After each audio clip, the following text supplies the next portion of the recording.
My name is Bill, and in the studio with me this morning is my boys. Pastor Ryan and John are in the studio for our the end times discussions that we've been doing through Revelation. And welcome. Good morning, gentlemen. Thank you. Super happy to be here. Merry Christmas and happy Hanukkah a few days later. And right. Yeah, that ended, 2 days ago?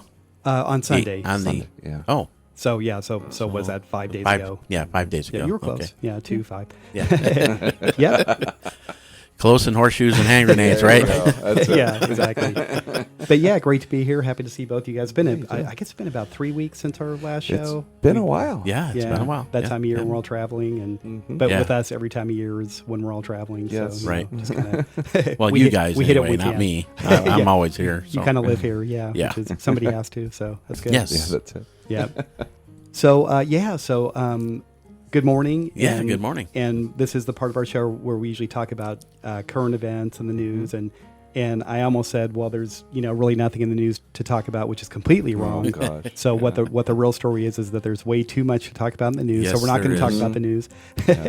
It maybe something will come up. But How about the Maccabees? Yes, Yeah, the Maccabees. let's go with the Maccabees. That was some interesting news. So, exactly. Yeah, good segue. So, And speaking of Hanukkah, which speaking of we were just Hanukkah, talking about. So again, that's an 8-day Jewish holiday or festival.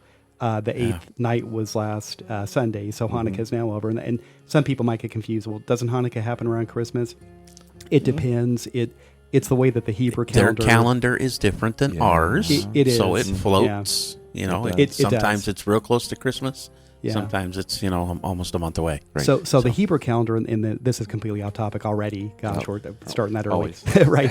But in the Middle Ages, when the Jewish rabbis, sages were figuring out how to standardize the Jewish calendar, they lunar cycles, right? Yes, exactly. So it's a lunar based. It's called a Metonic calendar. So it's lunar based, and it's actually on what's called a 19-year Metonic cycle. So long story short, over the course of 19 years, their calendar now lines up precisely with the Gregorian calendar, which is the one that we use. And the reason for that is just so everything kind of, works properly together. What's interesting is just like on our calendar to make everything line up properly with a leap year. We have leap year. We also have leap minutes or something, and every 400 years we add another leap day. So there's actually like a lot of tinkering that we have to do on our own. So basically that's why every now and then. So the way that the Jews do it is about every 3 or 4 years they actually add a whole extra month to their calendar to keep it all lined up. Yeah. So it can get confusing. It gets very confusing. So this is one of those years where they didn't add an extra month, which is why Hanukkah takes place, closer to Thanksgiving than to Christmas. Yeah, it was right after Thanksgiving, actually, wasn't it? Yeah, that exactly. weekend. Yeah, because it'll be about a month off, depending on if they add that extra month. It's called Adar Bait, or the second month of Adar. Wow, rabbit trail. Sorry, guys. I love this stuff. I just love this stuff. So Hanukkah is a very interesting holiday. So it's a very official Jewish holiday, and yet it's not official in the sense that it's not one of the holy days mandated by God. Right. Yeah. It's not like Pentecost or or Sukkot or Pesach. Exactly. So, but it is a very important holiday, and because it's not mandated specifically in the Torah, does that mean that God doesn't consider it like a real holiday? My answer would be no, I don't think so, because in the Gospels it even says that Jesus came up to Jerusalem to celebrate the Festival of Lights, which is Hanukkah. Yes. So if Jesus himself celebrated Hanukkah, I guess Hanukkah's pretty cool. It's a good holiday, right? It is. Yep. So, the miracle behind it there is what I always find fascinating. Yeah. So why don't you tell what the miracle is? Because a lot of Christians probably, in fact, I'll tell you, most Jews don't really know this whole story. Oh wow. So, but let's start with that. Like, what is Hanukkah? It was basically there was a battle.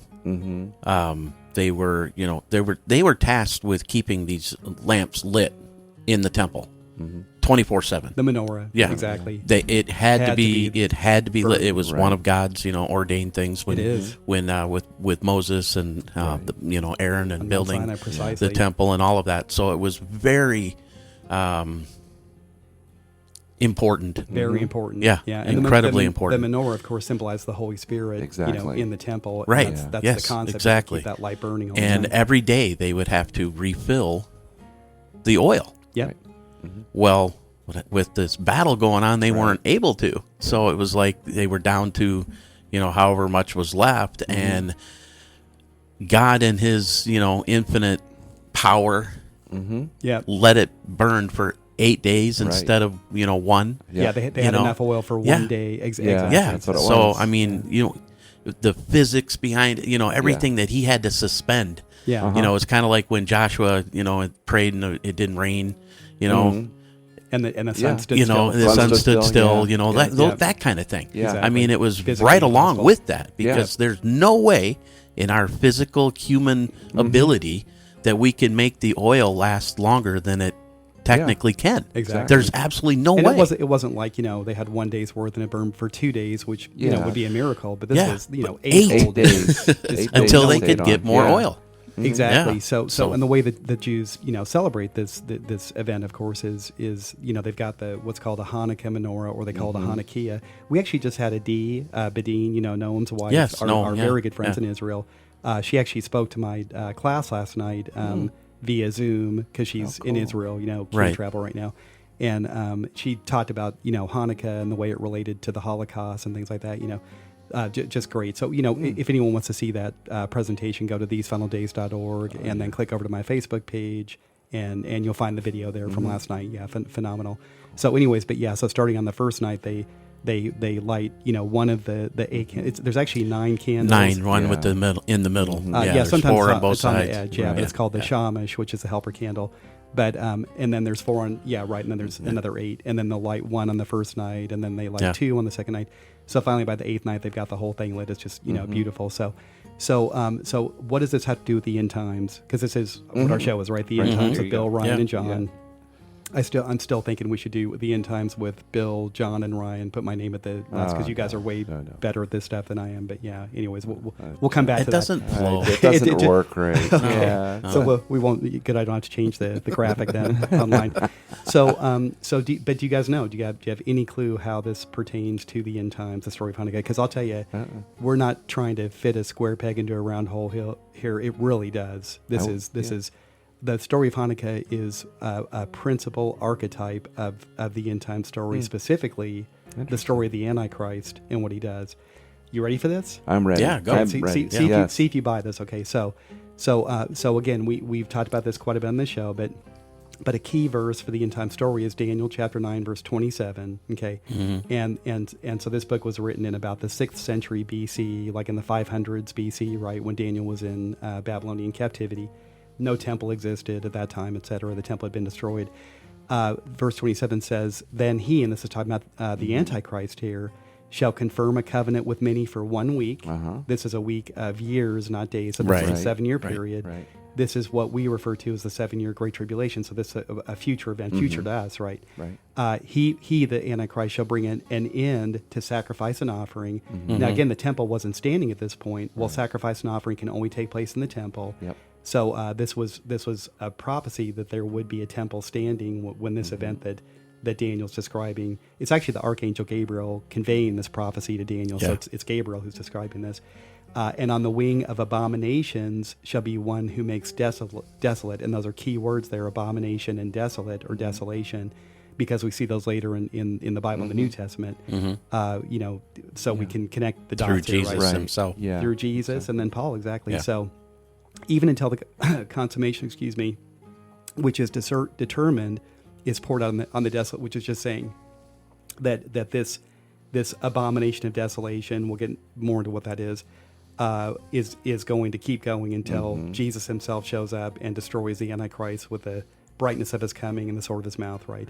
And so this is interesting. So a 7-year period. And for the last half of the 7-year period, so how many years is that? 3.5. 3.5 years. This guy, whoever he is, will bring it into sacrifice and offering at the temple, and then commit this terrible desecration, which is called the Abomination of Desolation. Okay, what that is that it's the blasphemous, horrible sin, like worst possible sin, of causing the Holy Spirit to flee the temple. Okay. So now the Apostle Paul talks about this. I'm getting to the point, guys. Stick with me here. So the Apostle Paul talks about this in 2 Thessalonians chapter 2, verses 3 and 4. He says, he describes the second coming and the rapture, all that, right? And then he says, let no one deceive you by any means, for that day, the second coming, rapture, resurrection, will not come unless the falling away comes first. Okay, this is the key. Yeah. And the man of sin is revealed, the son of perdition. That's the Antichrist, who opposes and exalts himself above all that is called God or that is worshipped. This is it, so that he sits as God in the temple of God, showing himself that he is God. And the mercy seat. This is one of the this is another aspect, like kind of the main point of the Abomination of Desolation. This guy seats himself in the temple, proclaims himself God. Okay, the story of Hanukkah. You ready for this? Yes. This is so interesting. Yep. So several hundred years after the prophet Daniel got this prophecy from Gabriel, put it to paper, the Babylonian Empire had become given up its hegemony. It was replaced by the Medo-Persians, who allowed the Jews to go back and rebuild their holy temple. Right. Okay, so that was what we call the Second Temple. Right. Nehemiah. Yeah. He went back and built the wall and all that. Exactly. Zerubbabel's who built the actual temple. So, but again, it was about 300 years after that I skipped over something here. So the Medo-Persians were replaced by the Greek Empire under Alexander the Great. Also prophesied in the book of Daniel was that when the Greek Empire, which didn't even exist when Daniel wrote it, but this was prophecy, right? When it finally dissolved, it would break up into 4 smaller empires. One of those was the Seleucid Empire, based in what we call modern-day Syria. Okay, now think about that. Where am I always saying that the Antichrist comes from? Damascus. Syria, exactly. Yeah, the capital of Syria, exactly. So one of these 4 is, again, the Seleucid Empire. And the guy who was the emperor of that empire, his name was Antiochus Epiphanes IV, all right? So Antiochus, we'll just call him Antiochus for short, right? Even though that by itself is hard enough to say, right? Yeah. 20 syllables there. So he just completely abused the Jewish people. He actually abolished the Torah. Okay. So it was actually criminal for someone to observe in any way, shape, or form the law of God. So how bad was this guy? I mean, already he's starting to sound like, that sounds like the Antichrist, right? So another way of describing that is lawlessness, because he had his own law, but he outlawed God's law, the true law. So that's lawlessness, which is one of the names of the Antichrist. We just read Paul's words, the lawless one, right? So here's what he did. In Antiochus, at one point, so he was secularizing, the Jewish nation Israel, and forcing them all to become secular and to follow their false gods and everything. So in response to this group rose up to fight against this spirit of lawlessness, and that was called who? You said it before. Starts with an M. The Maccabees. Oh, the Maccabees. Yeah, I'm sorry. That's okay. I went blank too. The Maccabean revolt, right? Okay. So they rose up to fight against this guy, and in response, he said, "Okay, that's it. I'm gonna just offend you guys to the nth degree here." So he sacrificed a pig on the sacrifice, which is my gosh, horrible. That's really bad with the Jews, right? Definitely not kosher. On the altar of sacrifice, just outside the holy temple. And then he had a statue erected there, a statue of Zeus, but Zeus's face on the statue looked surprisingly like Antiochus himself, right? Oh gosh! And then he took the pig and brought it inside the temple, and then took its blood and sprinkled it all over everything. Just completely desecrated the holy temple. Now, this actually went on for a certain period of time. Do you guys want to guess how long? And he sat himself in the temple and 8 days. Proclaimed himself to be Elohim. Okay, so for the certain period of time, he's sitting in the temple, showing himself to be God. It's exactly like Paul said, right? Yeah. You ready for this? 3.5 years. Okay. Oh, 3.5. This went on. Yeah. So because of this, this whole event looks just strikingly like the Bible describes as the Abomination of Desolation. Okay. Because of this, now this is interesting because we talk about the concept of the end times here, and how really only 15% of Christians worldwide even believe in the end times. 85% of Christians believe that all this stuff is past tense. It's all ancient history. This is one example of that, and I'll show you the fallacy immediately. Okay. So because of just so many details lining up perfectly with the Bible's description of the Antichrist, the Abomination of Desolation, then there's a lot of scholars who then claim, well, clearly this was fulfilled by Antiochus Epiphanes. There is no future Antichrist. There is no future temple. There is no future Abomination of Desolation. So this is one of those arguments for putting all the end time stuff in the past. It's not in the past. How do we know that Antiochus Epiphanes, as much as he looked like it, he did not fulfill the prophecy of the Abomination of Desolation and the Antichrist? Okay, one of the quotes that we just did a few minutes ago, we quoted Daniel, but then we also quoted who?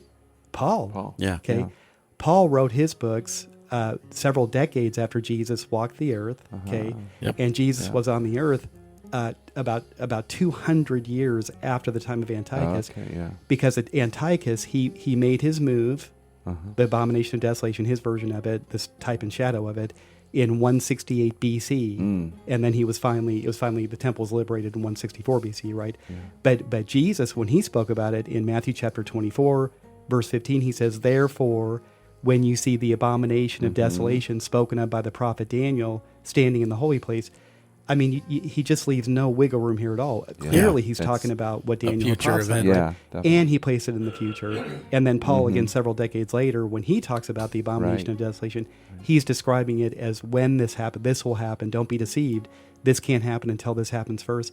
So he puts it in the future too. So we know it's a future event. Okay, it was not fulfilled by Antiochus. But there's a reason why this is important too, is to understand that Antiochus is the principal archetype of the Abomination of Desolation, and that is the Maccabees. All right. So what do I mean by that? Well, what I would say, and this is one of those kind of like cool, bold statements, whatever.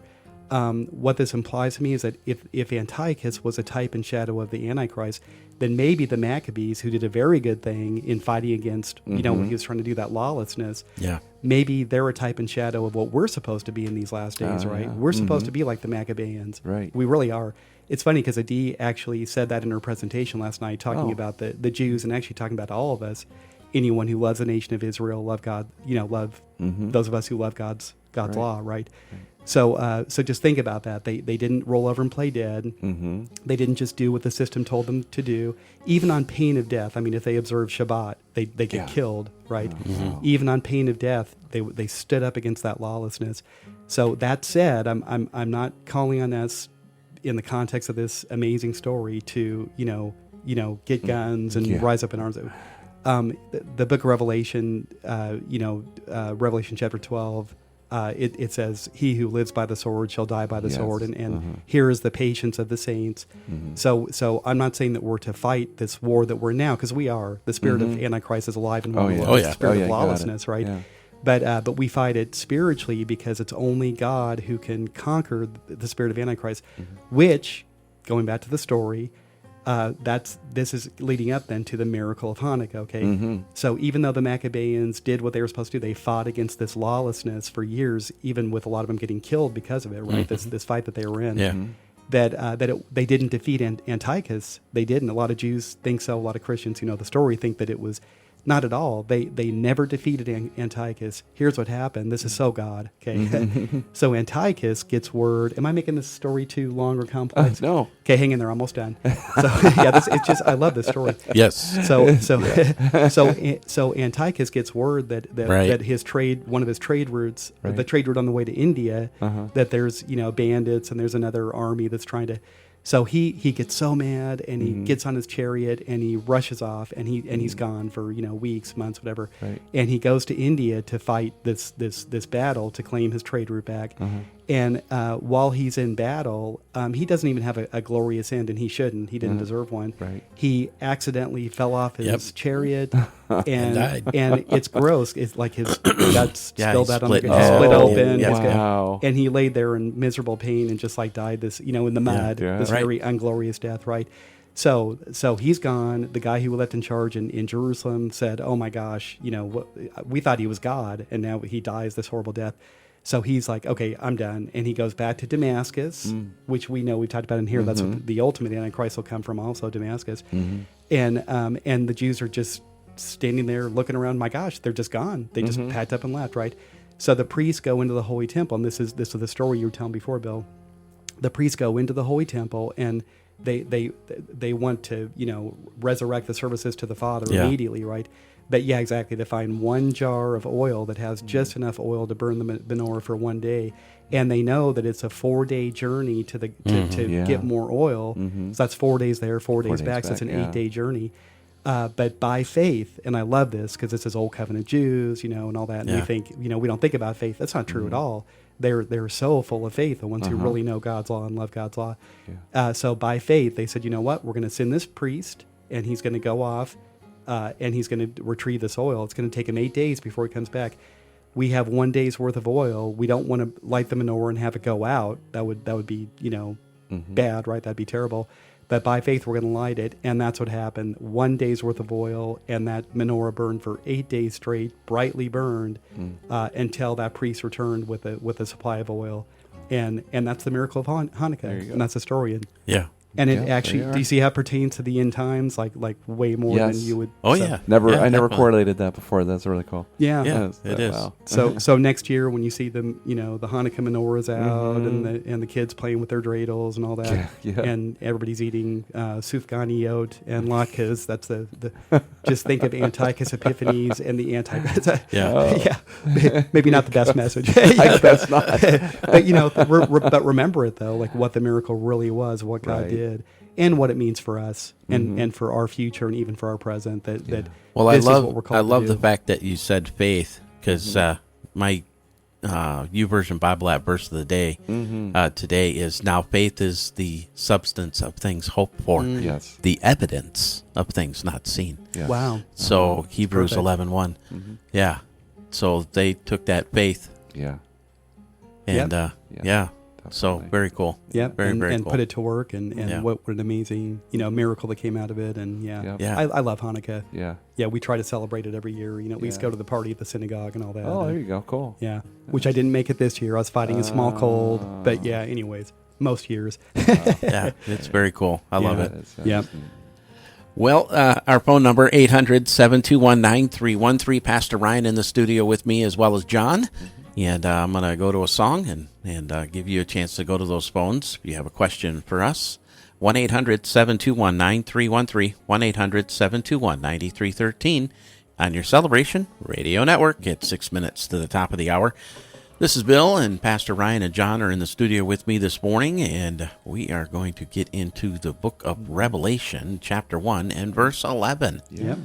That is coming up next. Coming up now, in fact. Coming up right now. Right this minute. Right now, John. All right, I will read that. Okay, so this starts off with 11. If you remember from 10, we talked about, was it 3 weeks ago? Talked about the Lord's Day and what that day was and what it was. You heard a loud voice behind him. What it means to be in the Spirit. So you know what the loud voice is?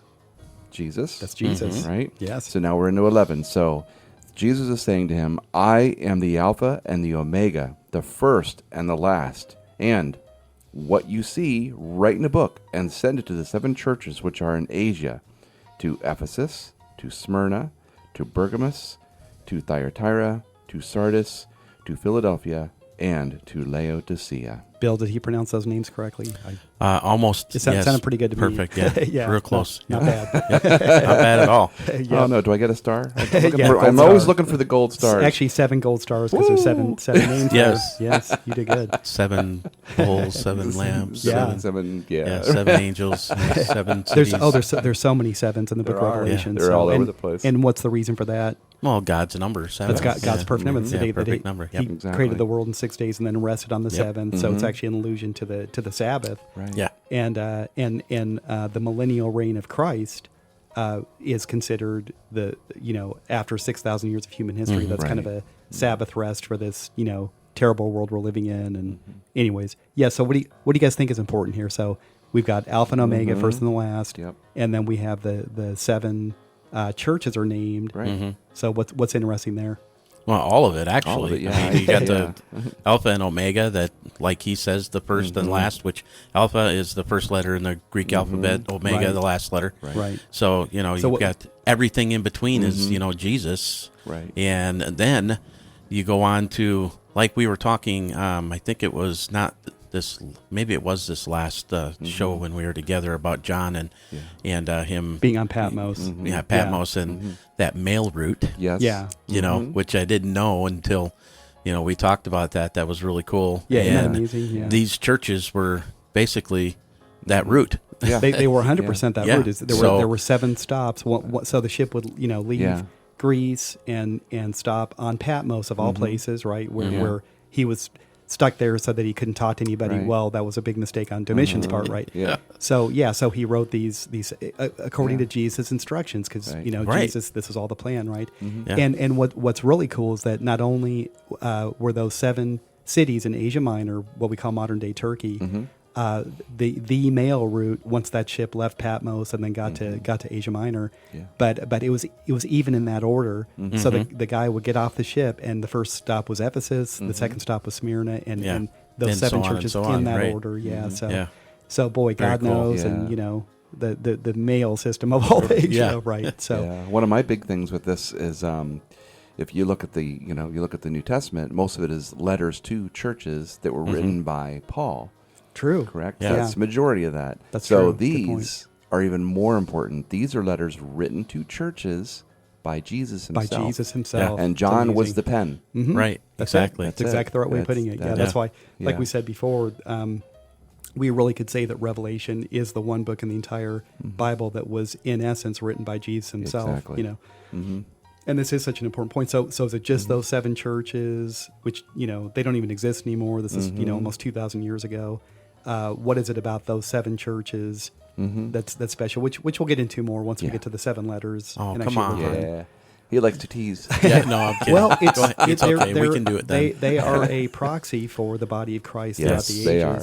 Yeah. And they in are. particular, the end times church. So everything herein pertains to the whole body of Christ over the last 2,000 years. But of course, it's a message ultimately for us. We are the end times church. So Well, it that's was why the foundation for the church. I mean, we're talking. it was. Every church that was started later came out of these 7 churches. Yeah. So In essence, that's 100% true. In fact, I have a map here on my laptop, and this all works better when I've got my screen and you can actually see what we're talking about here. I've got great visuals for this whole topic, but just looking at a map of the known world at the time, human civilization, these 7 churches also happen to be smack dab in the center, the absolute geographical center of the known world at that time, and at the exact crossroads of Europe, Asia, and Africa. Yeah. So what this also ensured is that these letters, there wouldn't just be one, but we'd have 7, so that there's backups, that they're going to get propagated. Scribes in these churches are going to make copies, and they're going to get sent out to the 4 corners of the earth, and that's just what happened. Jesus said, "Proclaim this gospel to the whole world," and this system that was set up, this infrastructure, if you will, for the Book of Revelation, that accomplished it, beautifully. Couldn't have been done better. So, I know. God's pretty smart. Yeah, I think so. Yeah, he knows he's the pretty stuff. good. So I think we need to play some music or something. How are we doing? We're going to go to the news. Yep. Oh, okay. But when we come back, could we maybe kick around a little bit more the Alpha and the Omega, the first and the last? Yeah. We'll discuss that briefly. What Jesus really means by that, because it's important. And then we're going to be in verse 12 before this morning's over. My gosh. Wow. Look at That's us, cool. man. We're making progress. 3/4 of the way, the book Revelation 1. So. Just the first chapter. Yeah, just the first chapter. Jesus is coming back soon. Yep. Yeah. 1-800-721-9313, 1-800-721-9313. Well, Pastor Ryan and John are in the studio with me this morning, and we are discussing Revelation chapter 1, verse 11. Yeah. And we read that earlier. And John gets a gold star for pronouncing the names correctly. we think we'll give it to him. Yeah. Oh. Yes. No, you sounded good, man. Definitely. I think it's right. And then John actually during our break just now showed me some of his personal notes that I had. So why don't you share with us? Okay. I think that's very cool. Yeah. So he says in here about writing. So he says, "Write what you saw and send it out." This was the first time in verse 11 that he talks about writing what he saw, and he says it, how many more times was it? Quite a few. 12 more times in Revelation he tells him to write and send. And what that is equivalent to what they said in the Old Testament was always go and tell. Okay. It's very equivalent to that. So it's write and send 12 times in Revelation, and then write and send is equivalent to the Old Testament go and tell, which you can also find. It's in Isaiah and Jeremiah and Ezekiel. They always tell you go and tell. Yeah. So exactly the same type of concept. That's cool. Yeah. Something else occurs to me too, and again, this is all new to me. I'd never even thought about this before, but you said that that it says it 12 times, and one thing in Revelation, like 12. you were talking about before, Bill, about the 7. You know how much 7 shows up. That we should take a look at numbers when they show up in Revelation, especially because when we think of like the symbolism behind them, there's always 100%. A meaning. So so what's the number 12? Where else do we see that in Revelation? You guys think of it? Well, the elders. We've got exactly. We have the 24 elders. 24 elders. So that's 2 times 12. Right. And then you got the 12 disciples. 12 disciples, clearly. Yeah. Right. So there's you have the 144,000. 144,000. That's 12 times 12. Times 1,000, exactly. And then there's one more 12 that I can think of in Revelation. So 12. There's 12 levels to heaven. That's not in Revelation, but you're close. It's the New Jerusalem. That the New 12 pillars, 12 gates, 12 gates, 12 gates, 12 levels, and 12. On the gates are written the names of the 12 sons of Jacob. Yeah. Right. Oh, sons of Jacob. Yep. Right. And then the 12. It took me years to commit this all to memory. I'm showing off here. Yeah. But then the 12 foundations is the name of the 12 disciples. Okay. But that's cool though. You see 12. Yes. So they're probably something. Probably is. I didn't even correlate that. I just saw 12 times. Oh didn't think of that. I'll give everybody a little clue here too. I think is that when you catch something like that, which again this is brand new to me. Thank you, John. That what that would convey to me then is that that's a very important concept. It's not just like, hey, I'm gonna dictate this to you and write it down and send it to these guys. Send a memo. But this is critically important. Write and send. Write and send. The reason that there's 12 is to call our attention to it. I love it. Yeah, that's cool. Okay. Cool. This is a new one that's going in my book, and awesome. I might remember to give you credit. Okay, half a gold star. I don't know. Yeah, I'll cut you in on the proceeds. Yeah, exactly. So what about this other point at the beginning of verse 11? I am the Alpha and the Omega, the first and the last. Yes. And this is Jesus talking. I have a couple thoughts on this, but what you guys go first? What do you see there? What's your feel on this one? Well, I had mentioned earlier, it's the first and the last letter of the Greek alphabet, the beginning and the ending. He always was, always is, and always will be. Yep. And he claimed to the disciples and those around him that he was God. And John chapter 1 is so clear on that. Exactly. Was with God. So him being everything and anything in between. He is our all, you could say. Yeah. Exactly. Excellent. And so I think of this universe that we live in and this is our realm that we, understand fully and comprehend fully, with our brain. I shouldn't say fully. But we understand as much as even we can, as much to the extent that we can. But even the non-believing world finally came to the conclusion just in the last century. Finally realized, hey, this universe that actually has a beginning and it will have an end, and it really will. Okay. Yep. So we define it differently than the world does, right? But it's the same conclusion, which is there is a beginning and an end. And it's cool to me that Jesus says, I am the first and last. I am the beginning and the end.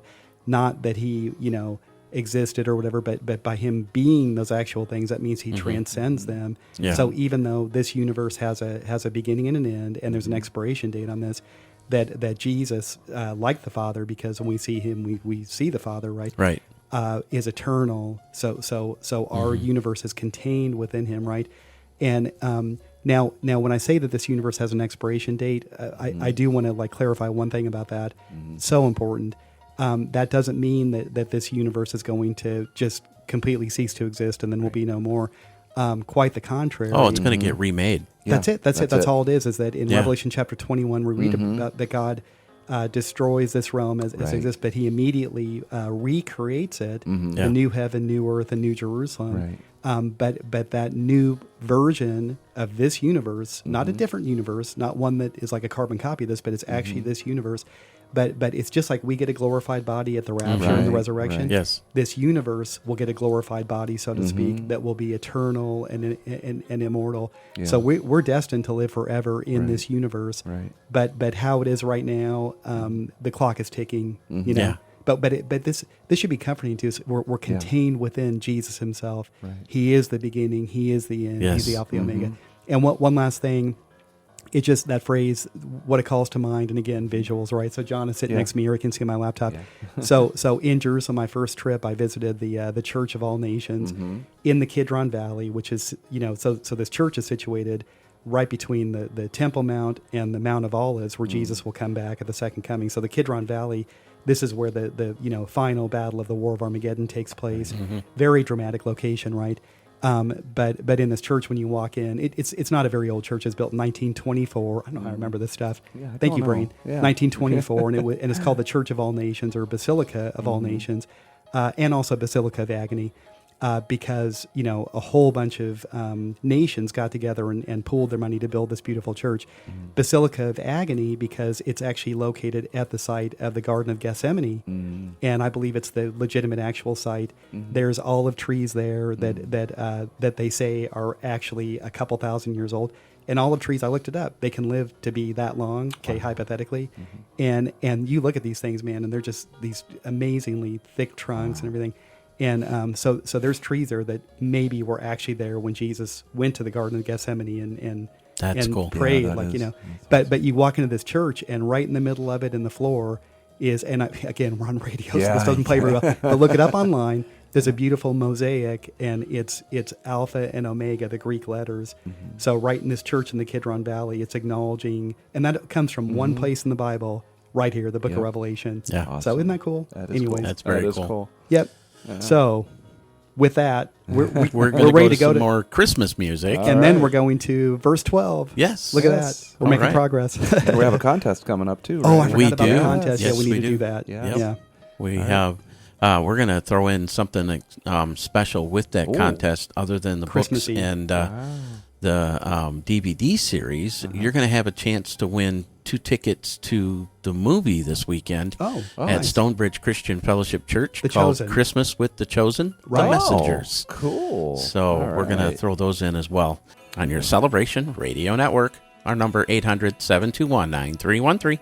Well, my name is Bill, and in the studio with me are Pastor Ryan and John, and we are just about ready to get into Revelation chapter 1 and verse 12.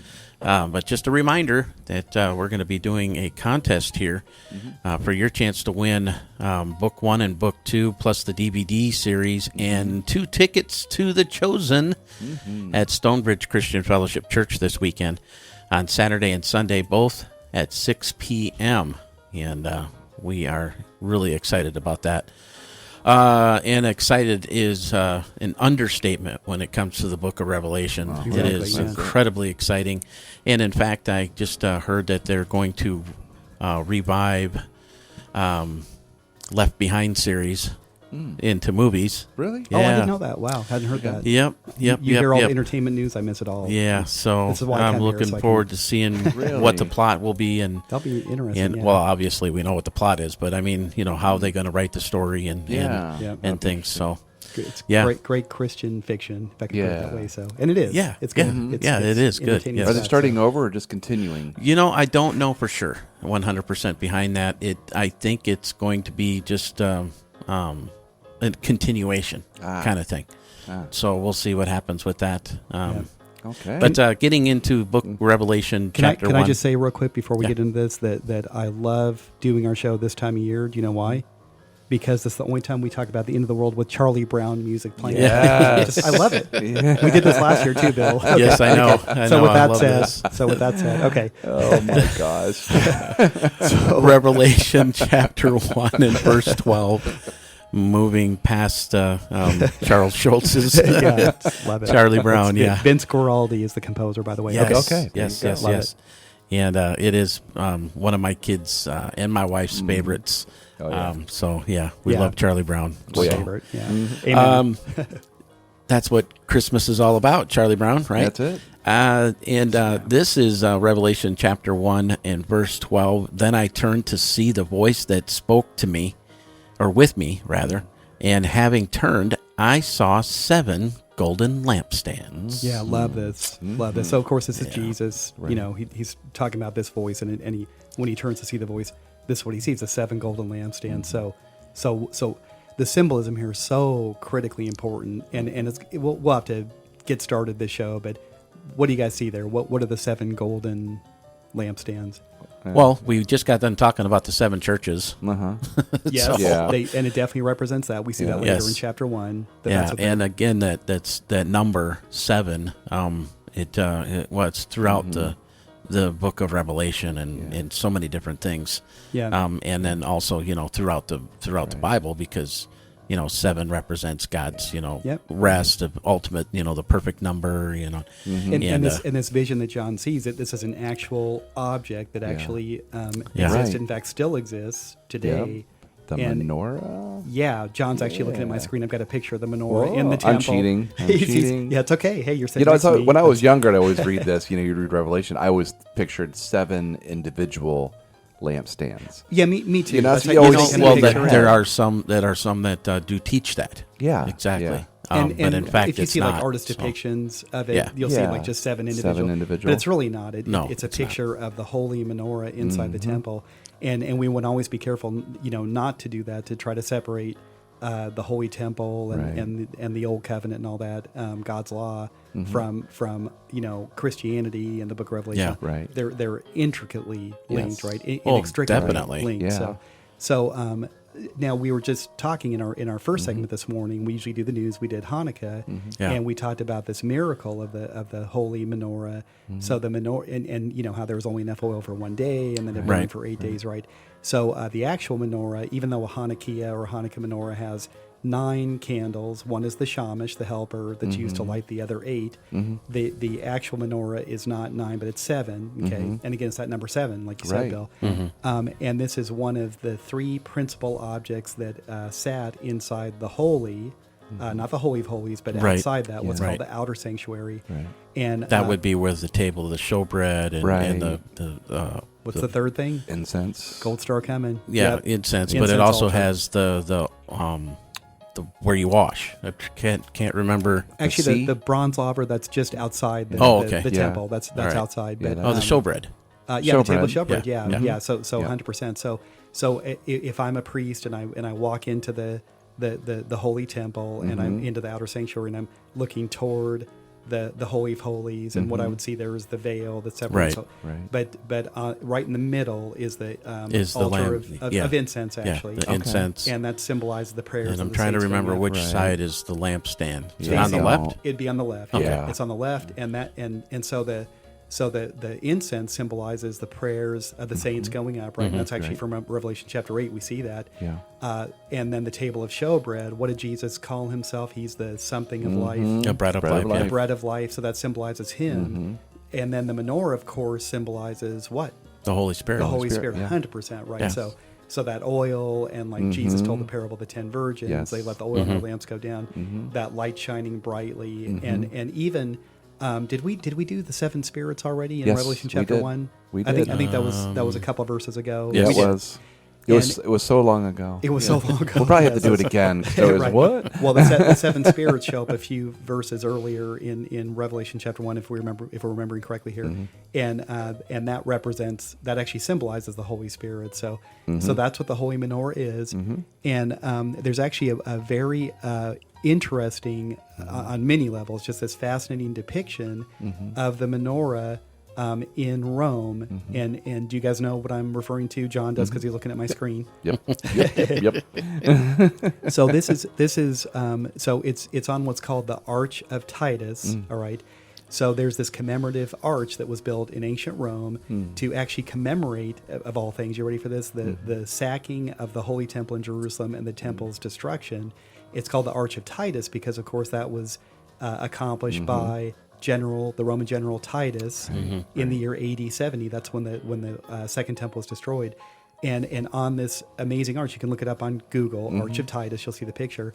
but there's this just very detailed, beautiful depiction of the holy menorah. Okay, and it's kind of like the main object that's shown. Right. You can also see the table of showbread, that it's these Roman soldiers carting it off. This is depicted on this arch that's still standing there to this day, right? But this menorah, this is the Jews actually consider this, even though it's just a horrible thing that it's commemorating.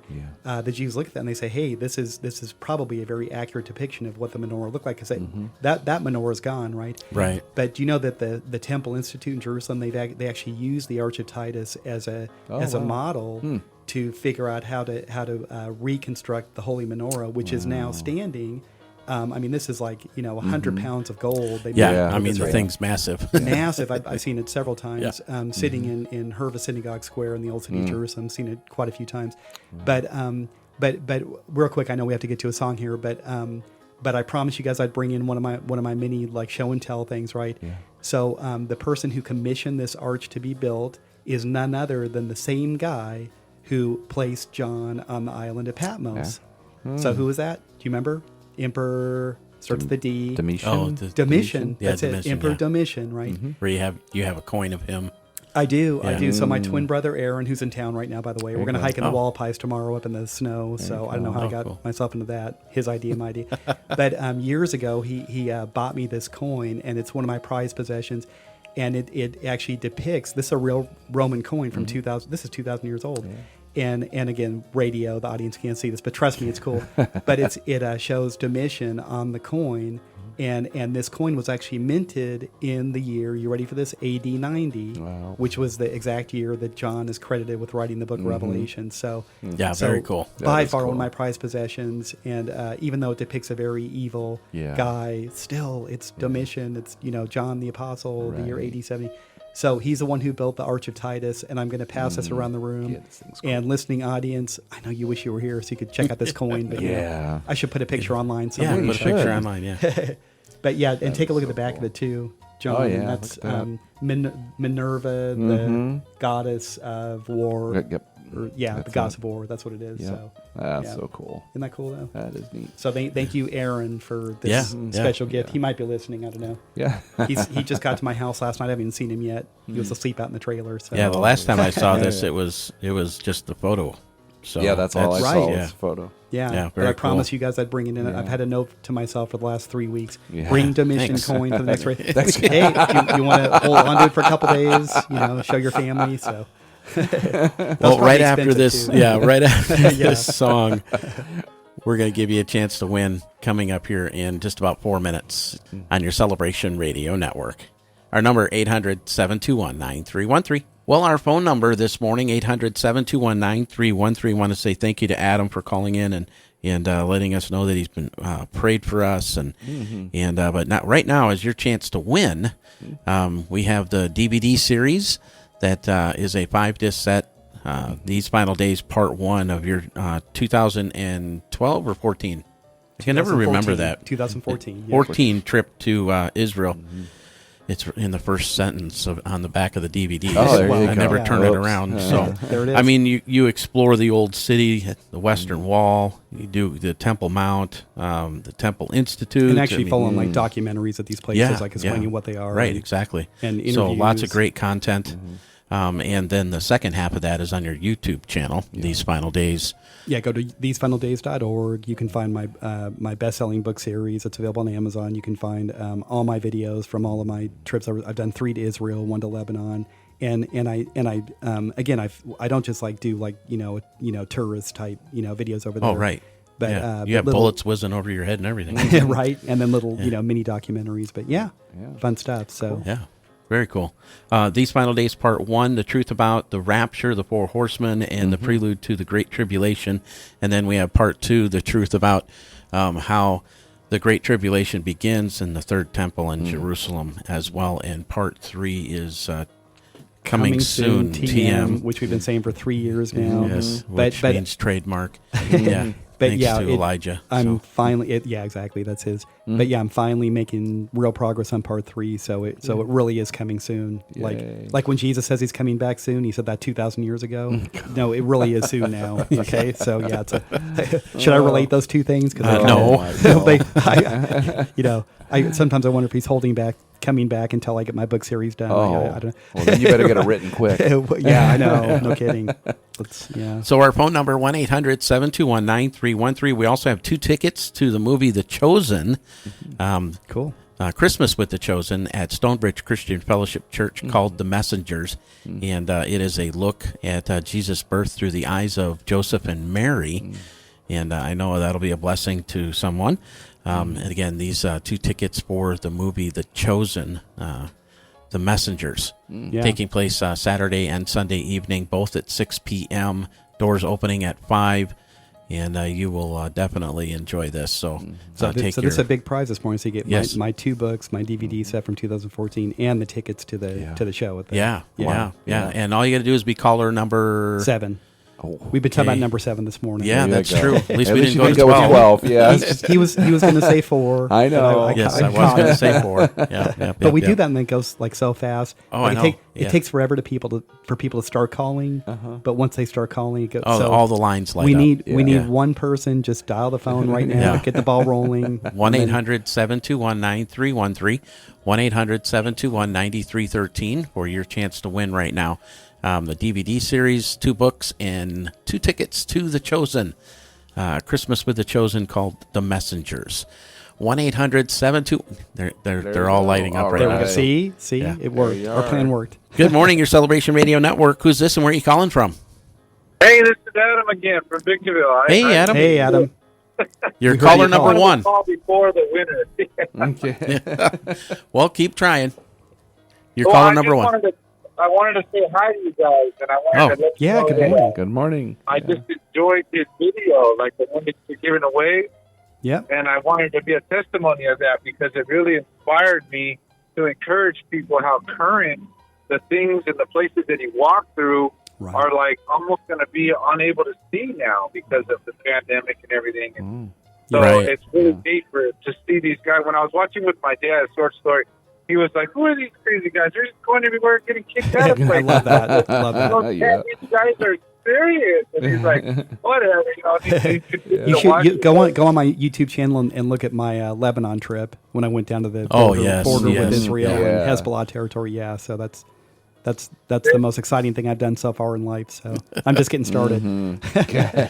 Well, thanks for calling in, Adam. I got to get to other lines. No problem. God bless you guys. God bless you too. Merry Christmas. From you. Bye-bye. Merry Christmas. Good morning, your Celebration Radio Network. Who's this and where are you calling from? I'm calling from Phoenix, Arizona. I'm sorry? Couldn't hear that. Arizona. Oh, Phoenix. We've heard of that town. That's that little town. Little town. Phoenix. Okay, got it. And what's your name? Deanna, you are caller 2. So try again, okay? Yeah. We're looking for 7, so call back. You got a chance. Thank you. Okay. Yep. Again, that phone number, 800-721-9313, 1-800-721-9313. The ball is rolling here. The phone number, 800-721-9313. We're looking for caller number 7. You're caller 3. What's your name and where are you calling from? Hi, this is Mark in Landers. Mark. Hey, Mark. Caller number 3. Okay? Try again, please. Try again. You have a chance. All right. Bye-bye. Good morning, your Celebration Radio Network. Who's this and where are you calling from? This is Judith from Las Vegas. Judith in Las Vegas. Awesome. You are caller number 4. Okay. So try again, okay? Good. You're close. Thank you. Good morning, your Celebration Radio Network. Who's this and where are you calling from? This is Susan. Good morning, you guys, and thank you for your Fridays. Love it. All right. Where are you calling from? Kingman. Kingman. Oh, Kingman. Okay, yes. Yeah, well, you're caller number 5. Okay. So if somebody hangs up, you might have a chance, but no. There you go. Try again. There's like 4 lights lit up right now. Bye-bye. So. God bless. Right. Thanks for Bye-bye. trying. Good morning, your Celebration Radio Network. Who's this? This is Jan. Jan, you're caller 6. You just missed it. Oh, man. Just missed. We'll be back in 2 weeks. Try again. Have a great day, you guys. Hey, God You bless too. Yeah. Merry Christmas. God bless. Merry Christmas. All right. Bye-bye. Good morning, your Celebration Radio Network. Who's this? This is Mark Landers. Mark. You're caller 7. You did it. Your You won. persistence paid off. Yeah. That's the You're number winner. of completion. Did I get That's it? it. That's it. Yeah, You you got it. won, brother. Yeah, the 7 golden lampstands we were just talking about. Yeah, Yeah. that's the number. You did it. So you got the books and the DVDs and the 2 tickets to The Chosen. Yeah. So.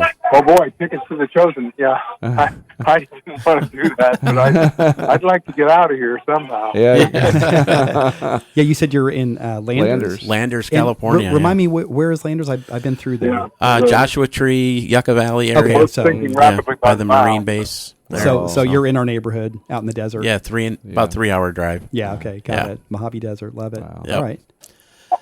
I'll be wed. I'm sorry? All right, Mark. We've got some feedback. I'm going to put you on hold, and I'll talk to you in a moment, okay? Okay, great. Yeah, we've got, there was some feedback on that line. Yeah, there was. Trying to understand what he was saying, but it wasn't coming through. I think his wife was offering him a cup of coffee or something. So Yeah. it might just be my brain is wired for that. I don't know. Well, gentlemen, I want to thank you again for being part of my mornings Yeah, thank here. you, Bill. Gosh, Thank you for having always us. enjoy this. Yeah. Yeah. Love you guys. And, Well, we love you too. and I thank God that He brought us together. You know, people who have a heart for the apocalypse, the Book of Revelation. Say it the right way. But yeah. Just really thank God for bringing us into covenant, and also. I always want to thank Farron and Debbie for allowing us to do this show. So much appreciate Farron and Debbie who own the station here. And I want to say if you like our show, what we're doing, everything about this radio station, I know the audience loves KNLB. Please support your Celebration Radio Network. And Bill, how can people make donations to that? ShareTheLight.now.com. It's safe and secure. We take American Express, MasterCard, Visa. You can also call us at 800-721-9313, and we can take your information over the phone. Or you can mail it to P.O. Box 747, Lake Havasu City, Arizona, 86405. I think KNLB.com also, which is... It'll take you to ShareTheLightNow.com. Yeah. So please celebrate your celebration. I'm sorry. Please support your Celebration Radio Network. There, I got it. Always want to say that, but say it the right way. So. Yeah. Thanks, guys. I really appreciate you. Thank you, Bill. I'm going to go to the news. That's coming up next on your Celebration Radio Network. 13 minutes after the hour on your Celebration Radio Network. And this is Bill, and again, that number for your prayer request, 800-721-9313. On this Friday morning, hope you're having a fantastic day. Well, Heavenly Father, we thank you for this new morning you've given us, the privilege it is to begin it with you each and every day. So as today continues to unfold, give us your wisdom to handle every situation we may encounter, and let our speech be seasoned with grace and our thoughts pleasing to you. I'm so grateful to know that regardless of where this day takes us, there's no shortage of good things in your presence. So many people and names come to mind this morning, Lord, and you know each and every situation on prayer cards in front of me. People that called in yesterday and asking for prayer and testimonies. So we're so thankful, Lord, that we can turn to you and your people when we can join together as the body of Christ and pray for others' needs. And that's what this is all about. Loving you and loving people. So, Lord, help us to live with that mindset on things above, to be heavenly and kingdomly minded, so that your name will be glorified and that light will shine through our lives into this dark world. And in Jesus' precious name, we pray. Amen.